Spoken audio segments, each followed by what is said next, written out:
మనకి అంగగోచారం అని మనకి సంస్కృతంలో మన జ్యోతిష శాస్త్రంలో మహర్షులు ఒక కాన్సెప్ట్ని క్రియేట్ చేశారండి. నక్షత్రం వైజ్ కూడా మనం ప్రిడిక్షన్ చూడొచ్చు. అవి కూడా చాలా డీటెయిల్డ్గా చాలా బాగుంటాయి.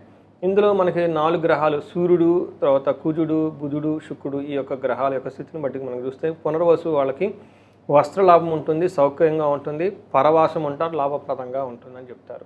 అంటే ఓవరాల్గా మనీ విషయాలు చాలా బాగుంటుంది. అయితే పునర్వసు వాళ్ళకి ఛాలెంజెస్ ఎక్కడ ఉంటాయి అంటే అండి, దేహ పీడనము, మరణము, కలహము అని చెప్తుంటారు. అంటే గొడవలయ్యే అవకాశం ఎక్కువగా ఉంటుంది, శారీరకంగా బాధ ఉంటుంది. తర్వాత మరణము అంటే వీళ్ళు చేస్తున్న ఒక పని కానివ్వండి, ఒక వర్క్ కానీ ఎక్కడో వచ్చేసి ఆగిపోయే అవకాశం ఎక్కువగా ఉంటుంది. ముందుకు వెళ్లకుండా ప్రోగ్రెస్ లేకుండా డెడ్ లాగా ఉండే అవకాశం ఎక్కువగా ఉంటుంది. పుష్యమి నక్షత్రాలకి వాళ్ళు చేస్తున్న వర్క్లో కానీ ఎక్కడ ప్రోగ్రెస్ లేకుండా ఆగిపోయే అవకాశం ఎక్కువగా ఉంటుంది. ఆశ్లేష నక్షత్రం వాళ్ళకి విదేశాగమనము, ఫారిన్ వెళ్ళే అవకాశం ఎక్కువగా ఉంటుంది. పరవాసము, ఉన్న ప్లేస్లోంచి దూరం వెళ్ళి అక్కడ ఉండే అవకాశం ఎక్కువగా ఉంటుంది. వస్త్రలాభము, షాపింగ్స్ అవన్నీ చక్కగా చేస్తూ ఉంటారు. అయితే ఛాలెంజెస్ ఎక్కడుందంటేనండి, వీళ్ళకి దేహ పీడనము, మరణము అని చెప్తారు.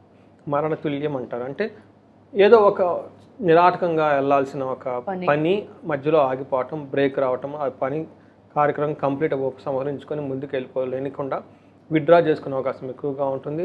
శారీరకంగా వీళ్ళకి హెల్త్ కాంప్లికేషన్స్ ఉండి శారీరక ఏమని చెప్తారు, కొంచెం బాధలు పడే అవకాశం ఎక్కువగా ఉంటుంది.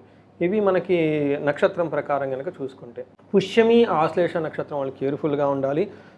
ఈ పుష్యమి నక్షత్రంలోనే కుజుడు ఉండటం వల్ల బ్లడ్ రిలేటెడ్ చేంజెస్లో వచ్చేసి వాళ్ళకి ఇబ్బంది పడే హెల్త్ కాంప్లికేషన్స్ ఉండే అవకాశం ఎక్కువగా ఉంటుంది.